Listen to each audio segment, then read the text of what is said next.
Hello hi జై శ్రీరామ్. జై శ్రీరామ్ చెప్పాలి. ఓకే, జై శ్రీరామ్. మీ పేరు? నా పేరు కేవిత. నా పేరు ఆయనపూడి నాగవేంద్ర దీపక్ వర్మ. ఓకే. మేము ఒక శ్రీరామటంలోనే ఉంటాం. ఎవ్రీ వీక్ సాటర్డే వెడ్నెస్డే కి ట్రాన్స్పోర్ట్ కి ఇప్పుడు దీని అందరికి మనీ ఎంత తీసుకుంటామంటే 1 రూపీ తీసుకొని చేస్తాం. Only 1 rupee? ఏదో ప్రౌడ్ గా మేము చెప్పుకోవట్లే. అతను ధర్మం రాక్షసుల చుట్ల సీతం వేదాయుగంలో ఆ సీతం రాక్షసుల చుట్ల మొత్తం ఎట్లా ఇంకిపోయిందో ఈ రోజులలో మన సనాతన ధర్మం అలా ఇంకిపోయింది. మా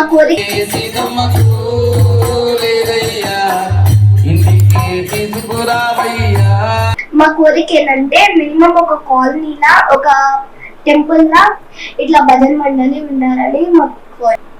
బలిరా బలి సాహోరే బలరంగ బలి అని అనిపించి కోరుతున్నారు. ఒకటి చెప్పాలంటున్నాం, బలిరా బలి దీపక్ వర్మ బాహుబలి. ఈ ఇద్దరు పేర్లు వెంటనే అట్లా ఉన్నాయి. వేదాంశ అంటే మొత్తం వేదాలు ఆల్రెడీ చదివినట్టే అనిపిస్తుంది నాకు. ఇంత చిన్న వయసులో ఒకతనేమో 4th క్లాస్, ఒకతనేమో 6th క్లాస్. చూడండి, ఇంత చిన్న వయసులో వాళ్ళు ఫోన్ అని కాకుండా మన ధర్మం కోసం పోరాడుతున్న వాళ్ళు.